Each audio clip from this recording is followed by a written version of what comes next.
start the fight, breaking down the walls in the dead of night. I don't come for peace, I come for the storm. Fanboys melt quick when the truth gets warm. Saw content's high, I'm collecting those tears. Just got started, but I'm cutting through fears. I'm not here for brand deals, I'm not for sale. I expose your lies, rip off the veil. Dreamcast guy, you literally gotta let this console war BS die. It isn't that serious anymore. Be happy that we still have Game Pass already. I know how much you love Game Pass. You love to talk about it. No, he really doesn't like it. Let's get into this reaction.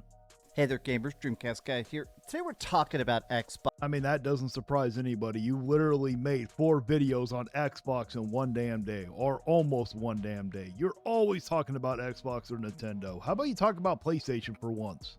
Because the last 48 hours has been an extremely strange time to watch the entire internet 100% turn against Xbox, from Xbox YouTubers to fan accounts to PlayStation people, but also, you know, it is an extreme shame that what is going on with Xbox. It sucks that over 9,000 people lost their jobs. But one of the biggest problem is Sony fanboys like you, or people that just hate Xbox in general, they keep running with stuff, keep making claims like this is why it's failing, this is why, oh, it's Game Pass. We all know that you're just jealous because you don't have Game Pass on your platform. You just got to get over it, man, and stop spreading this misinformation around. a lot of game developers, people that are actually very high up in the industry, are now saying that Xbox, and especially Game Pass, is a cancer. No, it is not. Game Pass is one of the best things to happen for consumers out of any gaming thing going on. If anything, you are a cancer to the gaming community. Fanboys like you that want to continue on this console war BS. It's not good for the consumer, my guy. It's killing the industry, and now it's dying because of its own damage done. And I want to really take a look at all the different takes about this, because Dreamcast guy, you have been doing this long enough. You know that Xbox is not dead. It's not really dying.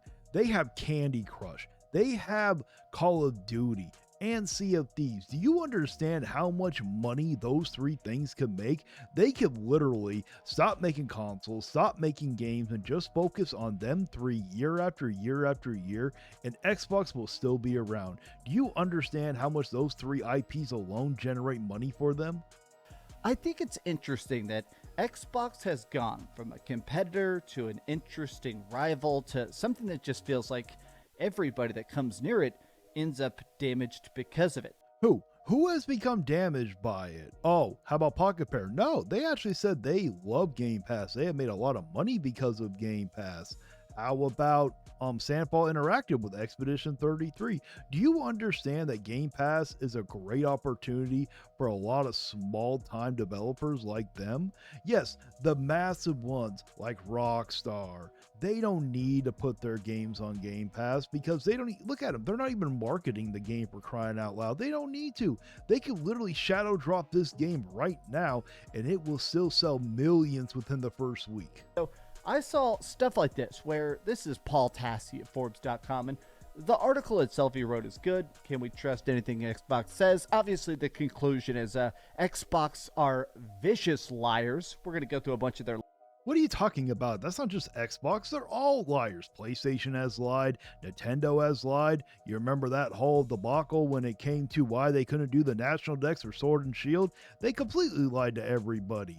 This is nothing new, my guy. You're acting like this is like widespread breaking news. Oh, Xbox is massive liars. I'm pretty certain that sometime as Sony's making consoles, they have lied at some point. Lies in this video, but I found it interesting that all the replies are basically this. Stuff like this. This is Clyobrel, a big Xbox account, one of the biggest Xbox fan accounts on Twitter. Good article. The only possible answer here is we probably can't. Don't trust anything any company says. That's probably the best advice you're going to hear out of his mouth, even though he's just reading off the damn tweets. But yeah, you don't trust anybody anything says. And how the hell are you going on Twitter to get your news? How is that reliable information right there? And Dreamcast guy, I'm gonna be frank with you. Me and you have the exact same mic. I also have a Shure 7MB just like you do. How do you not know how to use it? You are as big as you are. You have been doing YouTube as long. How do you not know how to add a limiter or a noise suppressor, whichever one that blocks out the background noise when you're using Streamlabs or OBS, whatever recording you're using? Learn how to use it, for crying out loud, my guy. I think it's just Xbox, then you're in for a rude awakening. Obviously, you can't really trust. You can trust what you play. If they release a game and it's good and you're excited for the next game, I think that's valid. But let's face it, companies that make big promises or Yeah, just like with PlayStation. Look at all those live service games that none of us were asking for. They were promising the next coming with Concord. Look how bad that damn flopped. just try to screw you over and over again, there's a lot of bad stuff out there. Trust or don't trust, don't let social media rumors and rage bait ruin your joy of gaming. If you listen carefully to what Phil Spencer says, it's impossible to catch him in a lie. My guy, all you do is rage baiting when it comes to Nintendo and Xbox. I have never seen you give any scrutiny to PlayStation whatsoever. So why don't you be fair for once? Now, I will agree that it's going to be hard to catch Phil Spencer. Phil Spencer is very smart when it comes to the words that he chooses to say. Okay, so wow, I can't believe I found the last Xbox fanboy. Buddy, Phil Spencer will sell you for $25 in a cheeseburger. Okay. And you don't think the CEO of PlayStation will do that? I don't know how to pronounce his name. I do know who the CEO is, but I don't know how to pronounce the name, so I don't want to butcher it. Just in general, it's wild that even within the last month, he constantly talks about the success, the longevity, the growth of Xbox. So the fact that he is claiming publicly that Xbox is never doing better.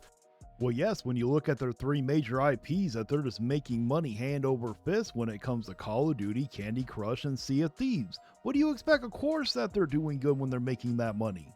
While privately just hatchet jobbing it or making Phil Spencer hatchet job it and take the blame, it shows the fact that not only is Satya an absolute despicable sociopath who will get art for an extra 10% profitability.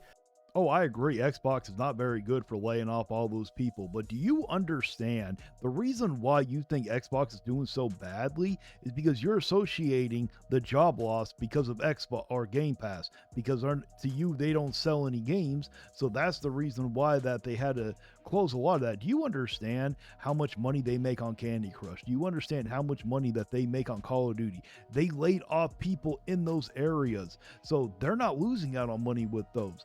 They cut those jobs because they don't feel like they need them, because they're trying to outsource to AI now. Do you understand how much money that they dove into AI technology? I don't think you realize you're trying to put two and two together here. But I think it's also just a sign of the fact that Microsoft no longer even has a vague interest in Xbox.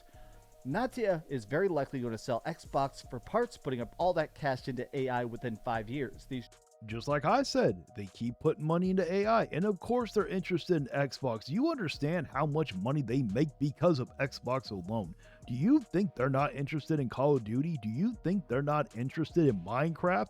Or how about Sea of Thieves? I almost forgot about Minecraft. They own one of the best-selling games of all time. Do you understand this? That's like saying that Rockstar is no longer interested in Grand Theft Auto. Doesn't sound correct, does it? For whatever reason, the tech sector right now is in this arms race. They think whoever can make perfect AI first gets infinite money. They want to have the ability to just type a prompt and a full blockbuster Marvel movie appears. I really doubt that it'll come to that one, because can you imagine if they can create a brand new blockbuster movie in a matter of seconds? Do you understand that we still can only afford so many games? We can only play so many games. So if they pump out games that damn fast, it would be no point. There would literally not be a point in doing something like that. But of course, Microsoft wants to do it because they're thinking it's going to save them money. And maybe in the long run it will. Hey, I will admit, I do use a little bit of AI. I do have AI help me out with thumbnails because I don't make good thumbnails. And I can't afford to hire somebody to make these thumbnails. I do use AI for my intros and outros when it comes to the music because I can't afford someone to do it for me. And honestly, I've tried to hire people for intro music. I never get exactly what I want, and when you only got like 2 revisions to have it, you're either stuck using it or you're not going to use that at all, but you still spend the money. I spent very little with the AI thing, and I got something near perfect that I wanted. Type of prompt and a full video game appears, everything, right?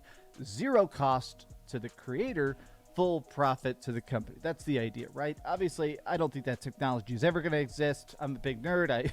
I honestly hope that technology will never exist, but I guarantee you, if they somehow could make the technology like that, you don't think Sony's going to try to dive into it? You don't think Nintendo's going to dive into it? Come on, man. I like not just art, but the creation, the process, the suffering to make art. I think that's necessary. I just don't think AI will ever really make stories that are as good as the stories we're currently doing, right?